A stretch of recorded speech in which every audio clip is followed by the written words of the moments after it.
منتہا درجے کی خود غرضی ہے، کسی طرح اپنے آپ کو بچا لوں۔ اللہ کہتا ہے کیسے بچا لو گے؟ ذالک متاع الحیات الدنیا واللہ عندہ حسن المآب، بہترین ٹھکانہ تو اللہ کے پاس ہے۔ آخر کار دنیا سے تمہارا رشتہ منقطع ہوگا، آخر کار تمہارا جسم روح سے خالق ہوگا، آخر کار تم اس دنیا سے رخصت ہو جاؤ گے، اور جب رخصت ہوگے تو کس کا سامنا کرو گے؟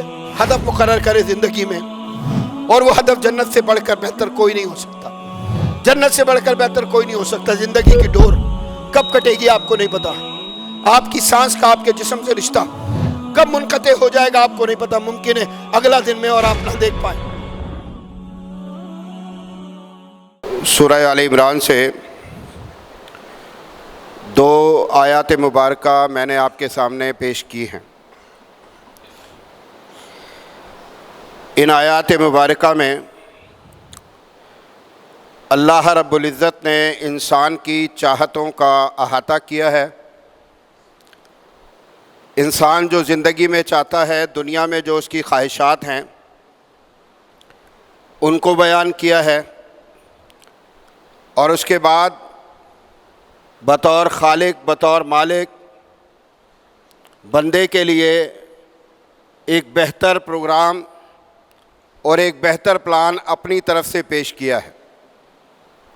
یعنی انسان بندہ ہے، وہ دنیاوی ضروریات کے تحت یا دنیاوی خواہشات کے تحت بہت ساری چیزیں اپنے لیے چاہتا ہوتا ہے، لیکن اللہ رب العزت خالق و مالک ہے، وہ زیادہ بہتر جانتا ہے کہ بندے کے لیے کیا چیز بہتر ہے۔ تو یہ دونوں چیزیں ان 2 آیات میں اللہ رب العزت نے بیان فرمائی ہیں۔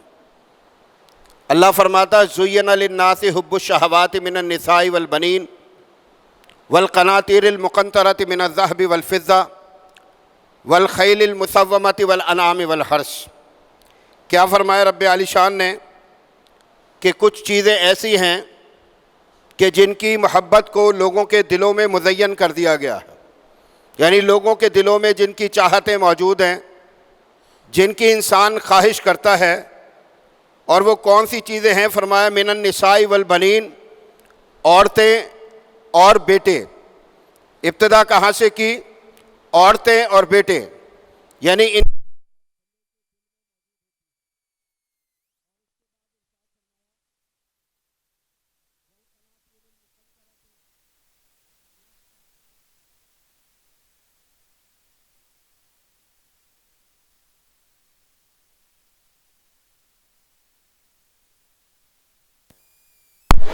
کہ یہ مال، یہ دولت، اس کے انبار اس کے پاس زیادہ سے زیادہ میسر ہونے چاہیے، زیادہ سے زیادہ موجود ہونے چاہیے، کوئی حد نہیں ہے اس بات کی۔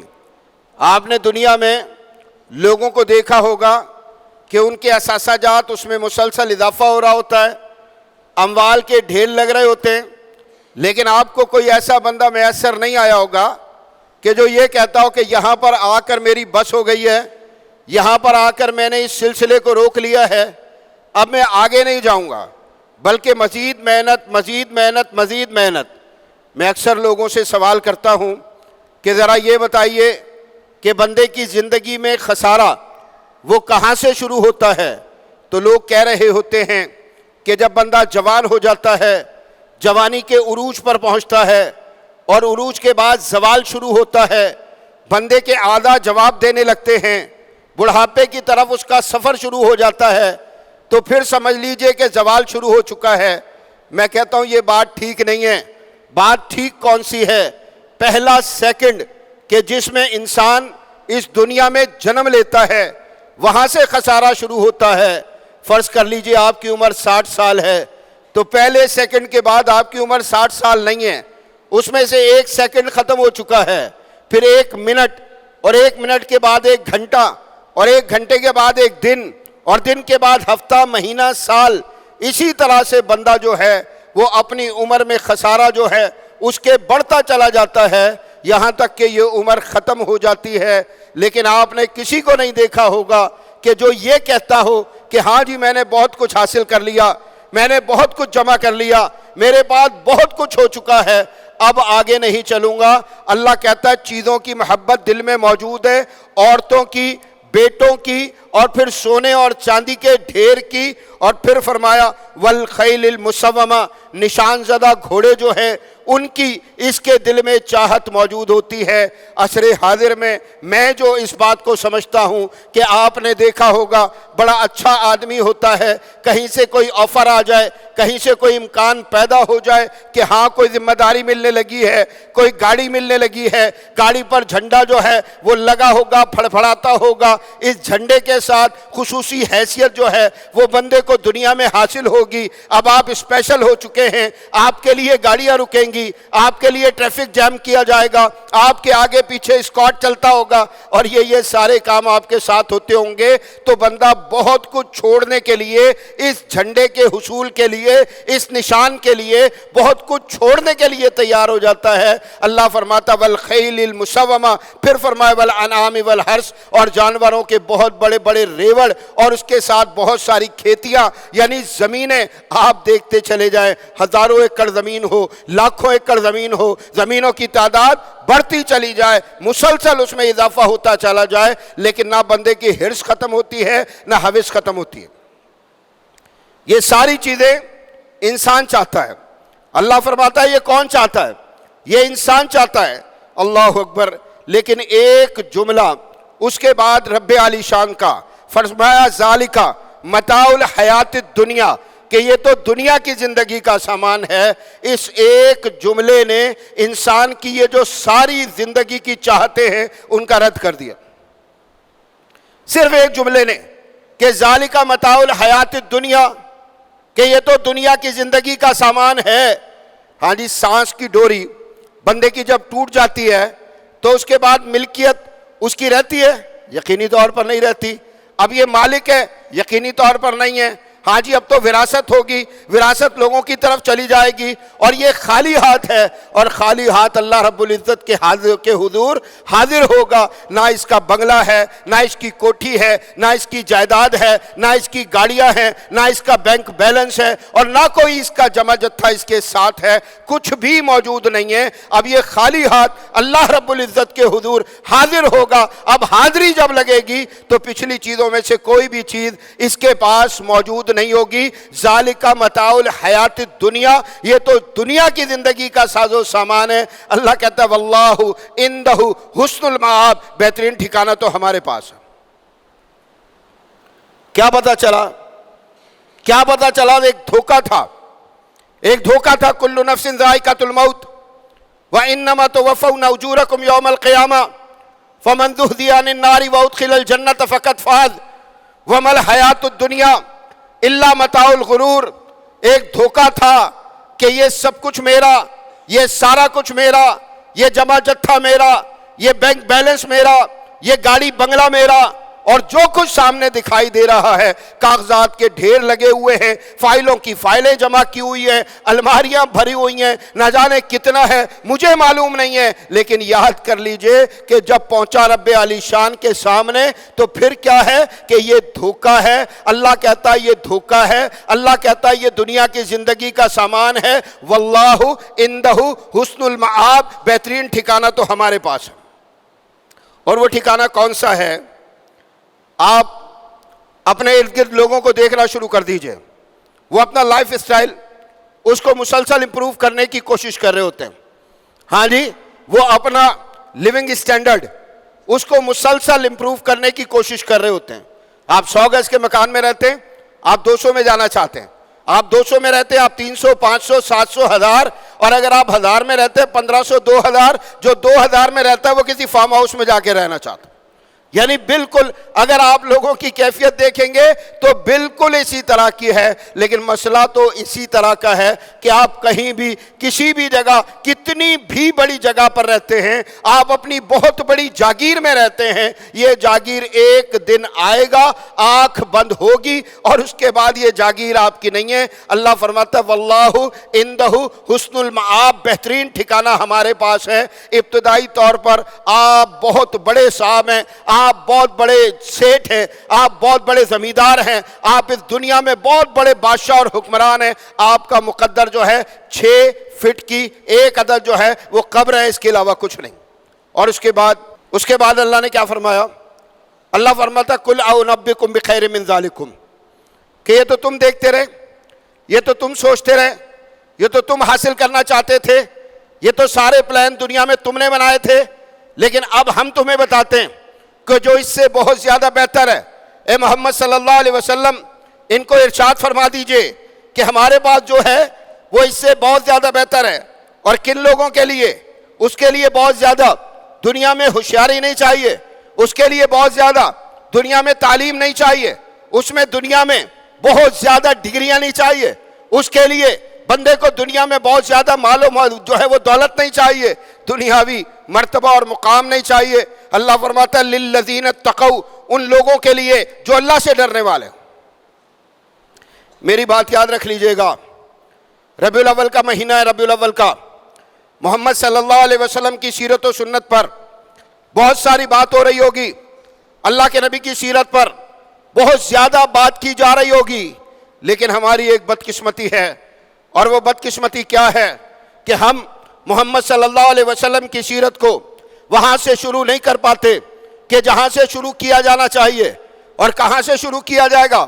اللہ کے نبی علیہ السلام دعوت توحید کا آغاز کرتے ہیں، لوگوں کو اللہ کی جانب بلانا شروع کیا۔ اب جب بلانا شروع کیا ہے تو لا محالہ اس دور کے جو ادیان باطلہ تھے، ان ادیان باطلہ کا بتلان شروع کیا ہے، ان کو غلط کہنا شروع کیا ہے۔ لات و منات غلط ہیں، یغوث و ودا غلط ہیں، سوق و نصر غلط ہیں، یہ حبل غلط ہے، یہ جتنے بھی عزا جس کو لا کر بیت اللہ میں رکھا گیا ہے یہ سب کچھ غلط ہیں۔ اللہ کے نظام کے مد مقابل، اللہ کے قانون کے مد مقابل، اللہ کی حاکمیت کے مد مقابل، اللہ کے دین کے مد مقابل، اللہ کی اتاری ہوئی شریعت کے مد مقابل دنیا میں جو کچھ موجود ہے وہ سب کا سب غلط ہے، یہ سب غلط ہے۔ ایک اللہ سچا ہے، ایک اللہ الہ ہے، وہی معبود ہے، وہ لا شریک ہے، اس کا کوئی شریک نہیں، وہی حاجت روا، وہی داتا، وہی دستگیر، وہی بگڑیاں بنانے والا، وہی اولادیں لینے دینے والا، سب کچھ وہی ہے۔ یہاں سے بندہ شروع کرتا ہے اور شروع کرتے ہوئے ایک ہدف مقرر کرتا ہے۔ اور آج بہت معذرت کے ساتھ عرض کرنا چاہوں گا کہ مسلمان کی عملی زندگی میں یہ ہدف، اس کا تعین آپ کو دکھائی نہیں دیتا۔ بھئی کون سی چیز تھی کہ جس کے سبب نبی صلی اللہ علیہ وسلم کے ساتھی اور صحابی، ہمارے پاس تو کس چیز سے شروع ہوتا ہے، کس چیز سے شروع ہوتا ہے؟ آج کون سی چیزیں ہمیں متاثر کر رہی ہیں؟ ہاں جی، کس چیز کی چکا چوند میری آنکھوں کو خیرہ کر دیتی ہے، اور میں سارا دن کس پریشانی میں مبتلا ہوتا ہوں؟ میں اپنی زندگی میں کیا حاصل کرنا چاہتا ہوں؟ میں اپنی زندگی میں کس جگہ پر پہنچ جانا چاہتا ہوں؟ واللہ آپ دیکھ لیجئے، اچھا بھلا دیندار مسلمان ہوگا، اس کے ساتھ بیٹھ جائیے، کاروباروں سے بات آگے نہیں چلے گی، اس کے ساتھ بیٹھ جائیے، بنگلے کوٹھیوں سے بات آگے نہیں چلے گی، اس کے ساتھ بیٹھ جائیے، اگر وہ اپنے گلی محلے کے مسائل بیان کر رہا ہوگا، اگر وہ اپنے شہر کے مسائل بیان کر رہا ہوگا، اگر وہ اپنے ملک کے مسائل بیان کر رہا ہوگا، تو ان مسائل میں سڑک بھی ہوگی، ان مسائل میں سیوریج بھی ہوگا، اس مسائل میں گندگی کچرا بھی ہوگا، ان مسائل میں آپ کو جو ہے ڈالر کی قیمت بھی دکھائی دے گی، ان مسائل میں آپ کو اسٹاک ایکسچینج بھی دکھائی دے گی، ان مسائل میں آپ کو گیس، بجلی، یہ سب کچھ دکھائی دے رہا ہوگا۔ ہیلتھ کیئر کا نظام ایسا ہونا چاہیے، ایجوکیشن ایسی ہونی چاہیے، یہ فلاں یہ سب کچھ ایسا ہونا چاہیے، یہاں تک۔ اور اس کے بعد مثالیں کن کی دی جا رہی ہوں گی؟ اللہ کی قسم ان ظالموں کی جو اللہ کے دشمن ہے، جو اس دنیا پر ظلم مسلط کرنے والے ہیں، جو اس دنیا میں اللہ کی بڑائی کو چیلنج کر کے اس کے مقابلے پر کھڑے ہونے والے ہیں، سب سے بڑھ کر ان کی مثالیں دی جا رہی ہوں گی۔ اور یہ مثالیں کون دے رہا ہوتا ہے؟ میرا دیندار بھائی دے رہا ہوتا ہے۔ یاد رکھ لیجئے ان میں سے کسی بھی چیز کا انکار کرنے کے لیے یہاں آ کر آپ کے سامنے کھڑا نہیں ہوا میں، لیکن یہ بات سمجھنی ہوگی کہ ہم سیرت النبی کے جلسے کریں، ہاں جی، ہم سیرت النبی کی بڑی جو ہے وہ کانفرنسیں منعقد کریں، ہم عشرائے رحمت للعالمین منائیں، ہم یہ سارے کام کیے چلے جائیں، لیکن اللہ کے نبی علیہ الصلاۃ والسلام کی سیرت کو چند اعمال تک محدود کر دے، مسجد میں داخل ہو جائے، امتیازی مسائل کے آپ نے دیکھا ہوگا کہ پوسٹر لگے ہوتے ہیں، مسلمانوں کا سارا زور اسی پر لگا ہوتا ہے، ایک طرف سے بھی اس پر گفتگو کی جا رہی ہے، دوسری طرف سے بھی اس پر گفتگو کی جا رہی ہے، وہ کیے چلے جائے بھائی، سارے معاملات اللہ کے نبی کی سیرت و سنت کے مطابق ہونے چاہیے۔ لیکن میں پوچھ سکتا ہوں کہ بلال کے گلے میں پڑنے والی رسی جو ہے، اللہ اکبر، جو انتہائی تکلیف ہوتی تھی، جس میں اس کو لے کر مکے کی گلی کوچوں میں گھسیٹا جاتا تھا اور اللہ احد کی صدائیں اس کی زبان سے بلند ہوتی تھی، تو یہ جو استقامت تھی کہ جس میں ظلم بھی ہے، ستم بھی ہے، جبر بھی ہے، تشدد بھی ہے، پھر بھی کھڑے ہوئے ہیں، اس کی کیا وجہ تھی؟ عمار کو لایا جا رہا ہے اور لا کر پتھریلی زمین پر لٹا دیا گیا، سخت گرمی میں، شدید گرمی میں پتھریلی زمین پر لٹا دیا گیا ہے، سزا دی جا رہی ہے اسلام کی۔ ان کی ماں ہے سمیہ، اس کو قتل کر دیا گیا شرمگاہ میں نیزہ مار کر اسلام کے جرم میں، اور اس کے بعد ان کا باپ ہے یاسر، اس کے اوپر بھی جبر کیا جا رہا ہے کہ وہ بھی غلام ہے۔ اللہ اکبر۔ خباب بن ارت رضی اللہ تعالیٰ عنہ ایک عورت کے غلام تھے نا، اسلام قبول کرتے ہیں تو کوئلے دہکا کر، انگارے بنا کر ان کو لٹایا جا رہا ہے، کیا وجہ ہے؟ عثمان بن عفان رضی اللہ تعالیٰ عنہ اسلام قبول کر رہے ہیں، اسلام قبول کرنے کے بعد ان کو چٹائی میں لپیٹا جا رہا ہے، اور چٹائی میں لپیٹنے کے بعد دھواں دیا جا رہا ہے، اللہ اکبر۔ لیکن استقامت ہے، لیکن کھڑے ہوئے ہیں، اور کھڑے ہو کر جو ہے اللہ کے نبی کا ساتھ اختیار کیا ہوا ہے۔ کبھی تو سوچا کرے نا کہ آخر کیا وجہ تھی، کون سی ایسی چیز تھی کہ جس کی وجہ سے یہاں تو اگر تھوڑا سا مسئلہ ہو جائے، فوری طور پر آپ دیکھیں قطاریں لگی ہوتی ہیں یورپ کے ویزوں پر۔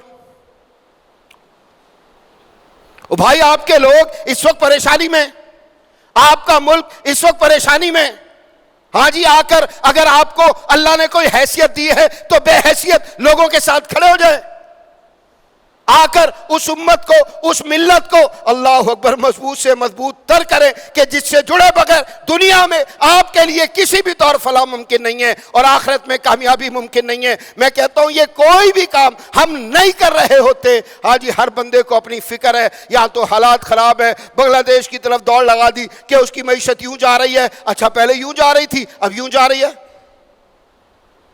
یورپ کے ویزوں کے لیے قطاریں لگی ہوئی ہیں، گرین کارڈ کے لیے قطاریں لگی ہوئی ہیں، افریقہ کے ممالک کی طرف دوڑے چلے جا رہے ہیں، یعنی انتہا درجے کی خود غرضی ہے جس کو لے کر بندہ کھڑا ہوا ہے، کسی طرح اپنے آپ کو بچا لوں اور کسی طرح جو ہے اپنے خاندان کو بچا لوں۔ اللہ کہتا ہے کیسے بچا لو گے؟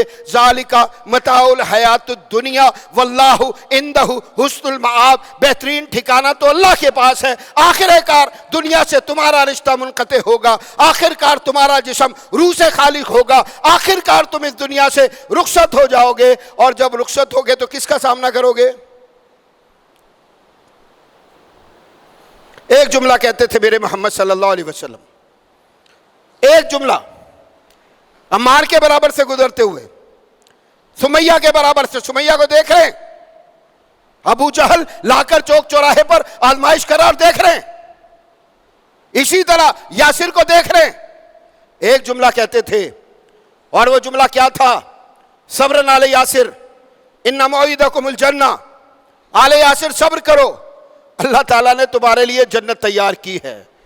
واللہ یہ وہ ہدف تھا جو محمد رسول اللہ صلی اللہ علیہ وسلم اپنے صحابہ کے لیے متعین فرماتے ہیں، اور سب کے سب اس پہ راضی تھے، سب کے سب راضی تھے کہ اللہ کے نبی کے ساتھ چل کر کیا حاصل کر رہی حکومتیں تو اللہ نے ذلیل و رسوا کر کے ان کے قدموں میں لا کے ڈھیر کی تھی۔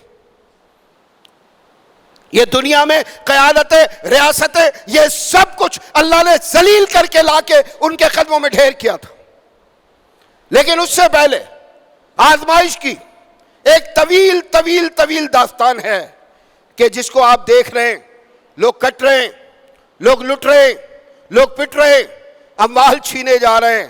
میرے نزدیک تو کامیابی کا معیار یہی ہے نا کہ میرا دسترخوان انواع اقسام کے کھانوں سے بھرا ہونا چاہیے، اس سے بڑھ کر کچھ بھی نہیں. لیکن اگر آپ دیکھیں گے محمد علیہ الصلوۃ والسلام کی سیرت و سنت کی طرف آ کر میں سوال پوچھ رہا ہوتا ہوں. ہاں جی مولوی صاحب یہ بتائیے, امام صاحب یہ بتائیے, اللہ کے نبی کا ہاتھ کہاں بندھا ہوتا تھا؟ اللہ کے نبی کا رفع الیدین اس میں ہاتھ کی اونچائی کتنی ہوتی تھی؟ اللہ کے نبی کی آمین اس کی جو ہے وہ بلندی, اس کی کیا صورتحال ہوتی تھی؟ کتنی آواز بلند کیا کرتے تھے؟ یہ ساری چیزیں جاننا بھی ضروری ہے. اللہ کے نبی کی سیرت و سنت کے مطابق منوان ان پر عمل کرنا بھی ضروری ہے. نماز اللہ کے نبی کی طرح, روزہ اللہ کے نبی کی طرح, حج زکوٰۃ اللہ کے نبی کی طرح. اللہ کی قسم زندگی کی ترتیب میں کہاں اللہ کا دین اور کس طرح اللہ کے دین پر استقامت, اور استقامت کے ساتھ اللہ کے دین کے لیے قربانی, اور وہ ہدف جو محمد علیہ الصلوۃ والسلام مقرر کرتے ہیں اپنی زندگی میں, اور وہ ہدف کیا ہے؟ ایک ہدف ہے, جہنم سے بچنا ہے اور جنت میں جانا ہے.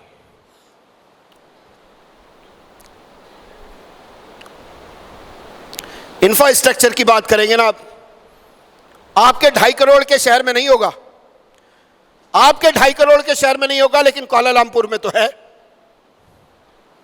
آپ کے پاس نہیں ہوگا, دوحہ میں تو ہے. آپ کے پاس نہیں ہوگا, بحرین میں, ریاض میں, دمام میں, جدہ میں تو ہے. آپ کے پاس نہیں ہوگا, دبئی, ابوظہبی میں تو ہے. یہ سارے کے سارے مسلمانوں کے شہر ہیں. استنبول میں ان کا, اور جو ہے انقرہ میں تو ہے. کیا کر لیا ہم نے؟ کیا کر لیا ہم نے؟ لٹتے بھی ہمیں, جو ہے لٹتے بھی ہمیں, کٹتے بھی ہمیں, پٹتے بھی ہمیں. پوری دنیا میں آپ کا کوئی وزن نہیں. یوکرین میں جنگ ہوتی ہے, ساری دنیا آ کر اس کے ساتھ کھڑی ہو جاتی ہے. ایسے کر کے بارڈر اس کے لیے کھول دیے جاتے ہیں. ایک ایئر لائن یورو کے نام سے 1,00,000 سیٹیں آفر کرتی ہے کہ یوکرین کے لوگ اگر نکلنا چاہتے ہیں تو ہم فری ان کو نکال کے لے کر جائیں گے. ہاں جی, یورپ میں ایسے ان کے لیے دروازے کھول کر ان کو لا کر بسایا جا رہا ہے, کھلایا پلایا جا رہا ہے. پوری دنیا ہتھیاروں کے ساتھ, امدادوں کے ساتھ ان کی مدد کر رہی ہے. ہاں جی, اتنا سا ایک ملک ہے یوکرین, اس کے ساتھ دیکھ لے سلوک کیا ہے. اور دوسری طرف قطاریں لگا کر گنتے چلے جائیں. عراق دیکھیں گے, افغانستان دیکھیں گے, شام دیکھیں گے, لیبیا دیکھیں گے, یمن دیکھیں گے, افریقہ کے ممالک دیکھیں گے, کشمیر و فلسطین دیکھیں گے, پاکستان دیکھیں گے. ان میں مسلمانوں کا تہ تیغ ہونا دیکھیں گے, ان میں مسلمانوں کا قتل ہونا دیکھیں گے, شہروں کا تاخت و تاراج ہونا دیکھیں گے, ملکوں کا برباد ہونا دیکھیں گے. تو اس کے پیچھے کیا ہے؟ اللہ کی قسم نہ عقیدہ درست. آپ میری بات پر اعتراض کریں گے نا, میں تو توحیدی ہوں. آپ کہیں گے میں توحیدی ہوں. یہ کیسی توحید ہے کہ جس میں دنیا میں اللہ کی قدرت اور قوت پر اگر مگر چونکہ چنانچہ آ جاتی ہے. جب ہم یہ کہیں کہ اس دنیا کا اختیار و اقتدار حقیقت میں اللہ کے ہاتھ میں, لوگ آ کے سوال کرتے ہیں, لوگ آ کے پوچھتے ہیں حالات کیسے ہیں. واللہ میں ان کو جواب دیتا ہوں کہ اگر آپ کا ایمان صحیح ہے, ایمان مستحکم ہے, آپ کا ایمان مضبوط ہے, تو حالات بالکل ٹھیک ہے. حالات بالکل ٹھیک ہے, حالات میں کوئی خرابی نہیں. وہ بھائی حالات جس نظر سے میں دیکھ رہا ہوں وہ زمینی حقائق کی, ہاں جی زمینی حقائق کی ایک غلیظ اینک جس کو لگا کر میں دیکھتا ہوں. اللہ اکبر, اگر اس کے ساتھ دیکھا جائے تو جن لوگوں کے میں نے نام لیے, بلال کے حالات کیسے تھے, خباب بن ارد کے حالات کیسے تھے, عمار و یاسر و سمیہ کے حالات کیسے تھے, اگر اسی طرح دیکھ لیا جائے. شیب ابی طالب میں 3 سال. موضوع کیا ہے آج کے ملک کا؟ کوئی اللہ کی غلامی کی بات بھی کرتا ہے, کوئی اللہ کی طرف رجوع کی بات بھی کرتا ہے. ٹھیک ہے, FATF کے ذریعے, IMF کے ذریعے, مختلف معاہدوں کے ذریعے ان کے جوتے چاٹ کر ہم ان کو راضی کر کے کسی نہ کسی طرح سے جو ہے اپنے لیے راستہ نکالنے کی کوشش کر رہے ہیں. اگر وہ راضی ہو گئے, یہ بارشوں سیلابوں کا سلسلہ روک لیں گے. یہ جو زلزلے آتے ہیں ان کا راستہ روک لیں گے. یہ جو ہم ایسے بحیثیت مجموعی سیلابوں میں ڈوب جاتے ہیں, ہماری فصلیں ختم ہو جاتی ہیں, ہمیں بتایا جاتا ہے 20 لاکھ مکانات, اللہ اکبر, جو کل تھے آج نہیں ہیں. یہ سب سلسلے ختم ہو جائیں گے؟ نہیں ہونے والے, نہیں ہونے والے. اس کے لیے کرنا کیا پڑے گا؟ وہی جو محمد صلی اللہ علیہ وسلم کرنے کی کوشش کیا کرتے تھے، آج سیرت کا یہ رنگ کوئی بھی سنانے کے لیے تیار نہیں ہے۔ رازق کون ہے؟ مالک کون ہے؟ خالق کون ہے؟ کون پڑھائے گا؟ امت مسلمہ کو کون بتائے گا کہ تمہارے رزق کا اصل ذمہ اللہ رب العزت کے اوپر ہے؟ صرف حدیث بیان کی جائے گی کہ 50,000 سال پہلے بندے کی دنیا میں آمد سے، انسان کی دنیا میں آمد سے پہلے اللہ رب العزت نے بندے کا رزق اس کے نامہ اعمال میں لکھ دیا تھا۔ بہت محنت آپ کرتے ہیں، کرنی چاہیے، لیکن کیا میرا اور آپ کا عقیدہ نہیں ہے میسر وہی آتا ہے جو اللہ تعالیٰ نے بندے کے مقدر میں لکھا ہو؟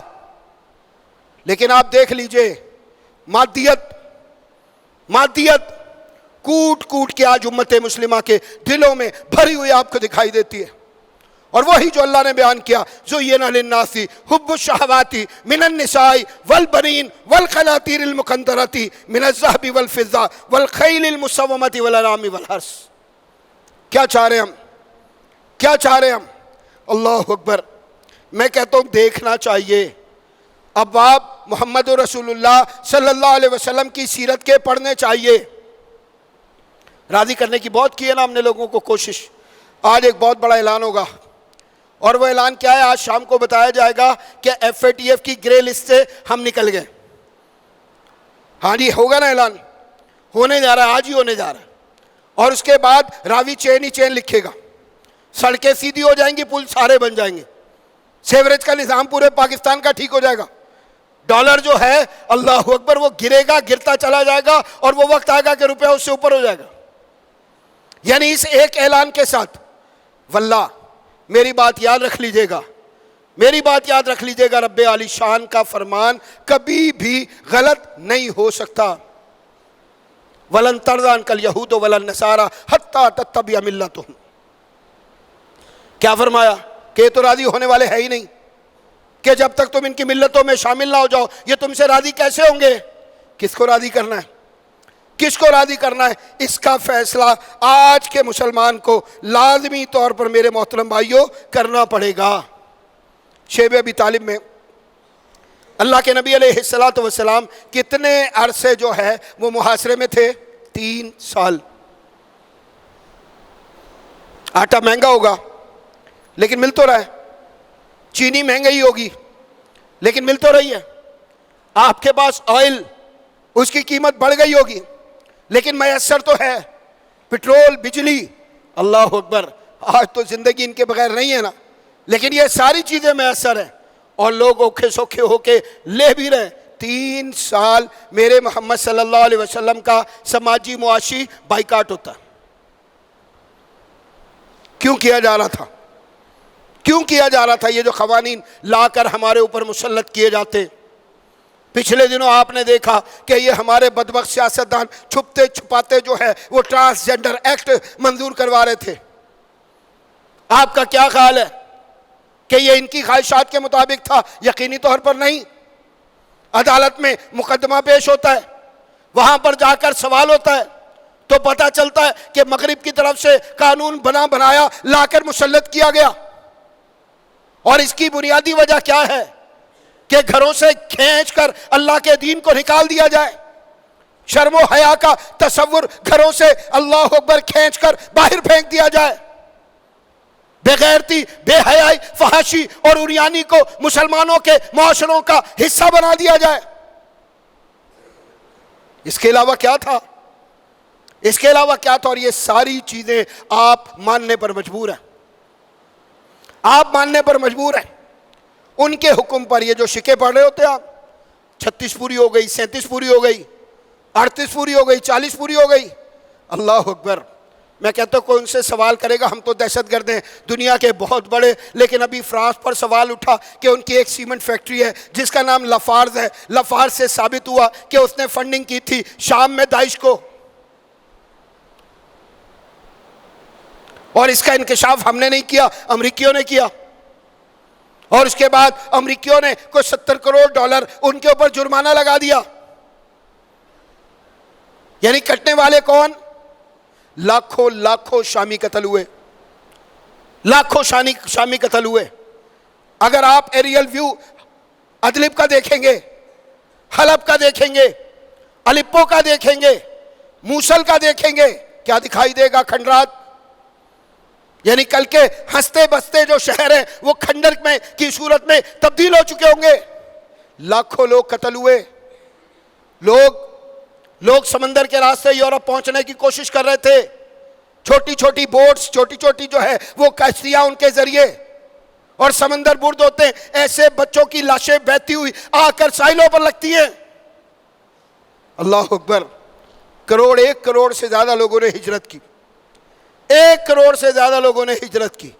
اور بتایا جاتا ہے کہ فرانس مجرم ہے، وہاں جو دہشت گرد تھے ان کی حمایت کر رہا تھا، ان کو فنڈنگ کی جا رہی تھی. اور صرف سیمنٹ جو ہے، ایک ان کی سیمنٹ کی کمپنی نہیں بلکہ باقاعدہ طور پر اس لافار سے فرانسیسی جو انٹیلیجنس ہے اس کے روابط وہ بھی ثابت ہوتے ہیں. اب جرمانہ فرانس پر لگے گا، وصول امریکہ کرے گا. اللہ اکبر. درمیان میں شامی کیا کریں گے؟ وہ صرف خون پیش کریں گے. یہ لاچارگی ہے، یہ بے چارگی ہے، یہ بے بسی ہے کہ دنیا میں آپ اپنا خون بھی کلیم نہیں کر سکتے. دنیا میں آپ اپنا خون بھی کلیم نہیں کر سکتے. اقوام متحدہ کا جنرل سیکرٹری آتا ہے اور آ کر کہتا ہے کہ یہ جو کلائمیٹ چینج آیا پوری دنیا میں، اس کلائمیٹ چینج کے ذریعے سے پاکستان کو نقصان پہنچا ہے، بہت بڑا نقصان پہنچا ہے. 30-40 ارب ڈالر بتایا جاتا ہے کہ پاکستان کو اس سیلاب کی صورت میں نقصان پہنچا ہے. اللہ اکبر. کتنی اپیلیں کر لی اقوام متحدہ نے، مدد کرو ان بیچارے ڈوبے ہوئے لوگوں کی. کیا دے دیا گیا آپ کو؟ کیا مل گیا آپ کو؟ اللہ اکبر. ان کو راضی کرنے کی کوششیں کرتے رہے، کچھ ہونے والا نہیں ہے. مطالبات سارے کے سارے یہی تھے. اس وقت کا FATF محمد صلی اللہ علیہ وسلم سے کیا چاہتا تھا، اور جب نہیں کرنے کے لیے تیار ہوئے تو شیب ابی طالب میں 3 سال کے لیے محصور کر دیا گیا. پتے کھا رہے. میرا تو ایک ٹائم کا کھانا بھی نہیں گیا. ایک ٹائم کا کھانا، اور کھانا جانا تو بہت دور کی بات ہے. میں دعوے سے کہتا ہوں اکثر لوگ میں نہیں کہتا کہ متاثرہ لوگ نہیں ہیں یا غربت نہیں ہے یا لوگوں کے مسائل نہیں ہیں، لیکن یہ مسجد میں بیٹھے ہوئے جتنے لوگ ہیں اپنے آپ سے سوال کریں کہ اکثر وہی کچھ کھا رہے ہوتے ہیں جو کھانا چاہتے ہیں. ہاں جی، جو کھانا چاہتے ہیں. ایسا تو نہیں ہوتا کہ آپ نے اپنے کھانے کے معیار کو اوپر نیچے کر لیا ہو. سب کچھ میسر ہے، ساری چیزیں میسر ہے، لیکن اگر آپ دیکھیں گے تو اس کے باوجود بھی کہیں کسی جگہ بیٹھ جائیے شکووں کے انبار ہوتے. اور 3 سال محمد رسول اللہ صلی اللہ علیہ وسلم ایک گھاٹی ہے جس کا نام شیب ابی طالب ہے، اس میں محصور ہے. پتے کھا رہے ہیں، پتے. کوئی چیز ان کو بیچی نہیں جا رہی، کوئی چیز ان سے خریدی نہیں جا رہی. باہر سے قافلے آ رہے ہیں، ان قافلوں سے یہ سامان خریدنے کے لیے آگے بڑھتے ہیں. تو مکے کے لوگ، مکے کے سرداران، مشرکین مکہ، قریش مکہ آگے بڑھ کر اتنی قیمت لگاتے ہیں اس سامان کی کہ جس کے سامنے یہ کھڑے نہیں ہو پاتے. اور نتیجہ کیا نکلا ہے؟ کھانے پینے کو موجود نہیں ہے. درختوں کے پتے کھا رہے ہیں، اور درختوں کے پتے کھا کر زندگی کے دن گزار رہے ہیں. اللہ اکبر. اجابت اس طرح ہوتی ہے کہ جیسے بکریوں کی مینگنیاں ہوتی ہے، اس طرح سے زندگی گزر رہی ہے. اللہ اکبر. لیکن آپ دیکھیں وہ 3 سال کا دور محمد رسول اللہ صلی اللہ علیہ وسلم کا، آپ کے ساتھیوں کا، اور اس کے بعد متواتر اللہ کے نبی علیہ السلام کی زندگی، مکی ہو یا مدنی ہو، آزمائشوں سے بھری ہوگی. لیکن کہیں کسی جگہ پر جو ہدف پہلے دن مقرر کیا تھا، جو طریقہ کار پہلے دن مقرر کیا تھا، جس طریقے پر پہلے دن چلنا شروع کیا تھا، اس کو چھوڑ کر کسی اور طرف جو ہے وہ چل پڑے. اللہ اکبر.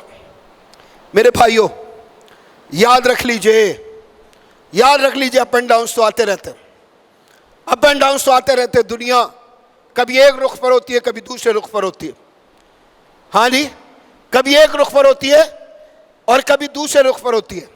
اور ایک بات اور یاد رکھے گا، زندگی بھی اوکھی سوکھی گزر ہی جانی ہوتی ہے. یعنی آپ کسی نہ کسی طرح دنوں کو گزار ہی لیں گے نا، تنگی میں یا آسانی میں. لیکن یہ بات یاد رکھ لیجئے گا، اصل مسئلہ تنگی یا آسانی کا نہیں ہے. اصل مسئلہ اس دنیا میں آ کر کرنے کا کام کیا ہے؟ ما خلقت الجن والانس الا لیعبدون. کیا فرمایا میرے رب نے کہ جنوں اور انسانوں کو ایک کام کے لیے بنایا اللہ رب العزت نے، اور وہ کام کیا ہے؟ اللہ رب العزت کی عبادت کریں. میں ہرگز آپ کو نہیں کہہ رہا کہ مسجدوں میں گھس جائیں اور باہر ہی نہ نکلیں. ہر میدان میں، سائنس کے میدان میں، سائنس کے میدان میں، ہاں جی، فنون کے میدان میں، تعلیم کے میدان میں، صنعت میں، تجارت میں، ہر جگہ پر مسلمانوں کو بہت مضبوط ہونا چاہیے. لیکن یہ ساری چیزیں اس وقت مسلمانوں کو، اسلام کو اور امت مسلمہ کو فائدہ دیں گی کہ جب یہ کام کرنے والے یہاں سے مسلمان ہوں گے، یعنی ذہنی طور پر مسلمان ہوں گے. اسلام کی سوچ، اسلام کی فکر، امت مسلمہ، اسلام کا غلبہ، اسلام کی عزت، ان کے ساتھ ان کی عزت جو ہے وہ منسلک ہوگی. تب کہیں جا کر دنیا میں مسلمان عزت حاصل کرنے والے ہوں. یہ بات اچھی طرح سے سمجھ لیجئے. اور دوسری صورت میں وہی جو آپ ساری دنیا میں آج دیکھ رہے ہیں. ایسا نہیں ہے کہ پڑھے لکھے لوگ نہیں ہیں آپ کے پاس.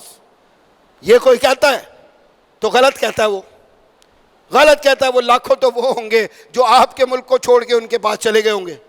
یہ برین ڈرین کی باتیں ہوتی رہتی ہیں کہ ہمارا دماغ جو ہے وہ اعلیٰ قسم کا دماغ ان کی طرف جاتا رہتا ہے. اور میں کہتا ہوں کوئی اعلیٰ نہیں ہے، کوئی اعلیٰ نہیں ہے. یہ خود غرض لوگ ہیں، یہ خود غرض لوگ ہیں کہ جو صرف اپنی ذات، اپنا خاندان، اس سے آگے بڑھنے کے لیے تیار نہیں ہوتے.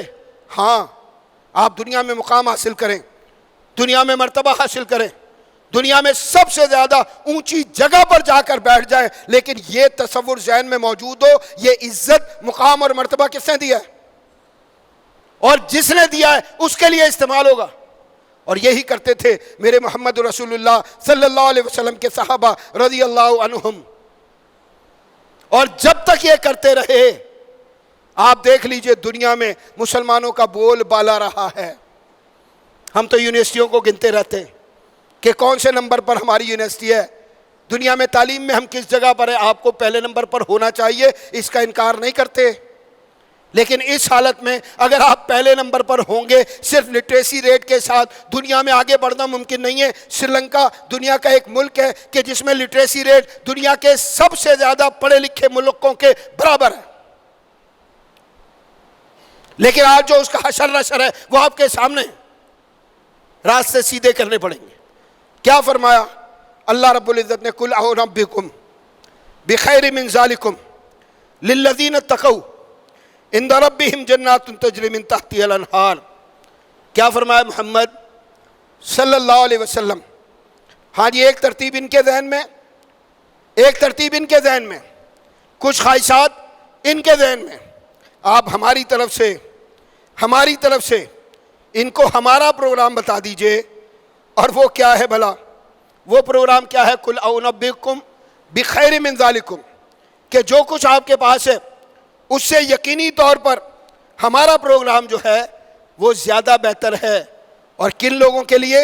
للذین اتقوا عند ربہم جنات تجری من تحتہا الانہار. اللہ فرماتا ہے ان لوگوں کے لیے جو اللہ سے ڈرنے والے ہیں.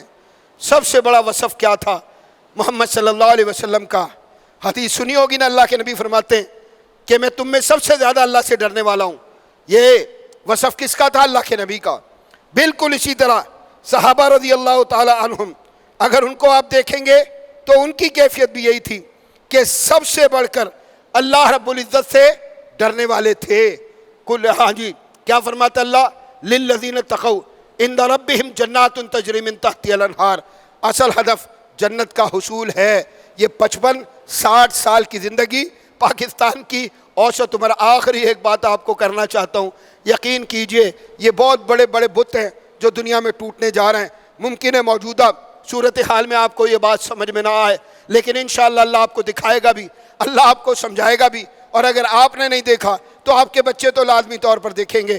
آج میں جمعے کے لیے آ رہا تھا، جمعے کے لیے آتے ہوئے ویسے دل چاہ رہا تھا، ایک موضوع ہے جس کو میں بہت زیادہ دیکھتا ہوں، بہت زیادہ پڑھتا ہوں، اور ان دنوں تو بہت ہی زیادہ اس کا مطالعہ کرتا ہوں. میں نے لکھ دیا birth rate crisis in Europe. ہاں جی، اور اس کے بعد دیکھنا شروع کیا تو پتہ چلا کہ اس وقت جو ہے یورپ اس کی اوسط عمر 39 سال ہے اور 2050 میں یہ عمر جو ہے 49 سال ہو چکی ہوگی، قوم بوڑھی ہو جائے گی۔ وہ کہتے ہیں کہ اس وقت صورتحال یہ ہے کہ 4 لوگ یورپ کے 65 سال کے ایک بوڑھے کو کھلاتے ہیں پلاتے ہیں، اس کے لیے دوائیں فراہم کرتے ہیں۔ کہتے ہیں چند سالوں میں یہ 2 پر 1 ہو جائے گا، یعنی 2 لوگ ایک کو کھلاتے ہوں گے، اور کچھ عرصے بعد صورتحال یہ بنے گی کہ ایک کو کھلاتا ہوگا۔ اس کا مطلب کیا ہے کہ بوڑھوں کی تعداد بہت زیادہ جو ہے وہ بڑھ جائے گی۔ یہی کیفیت امریکہ میں ہے، یہی کیفیت جاپان میں ہے، یہی کیفیت ساؤتھ کوریا میں ہے۔ یہ وہ سارے لوگ ہیں جو اللہ کی قدرت اور اللہ کی جو یہ سمجھ لیں کہ جو فطرت اللہ کی طرف سے اتاری گئی ہے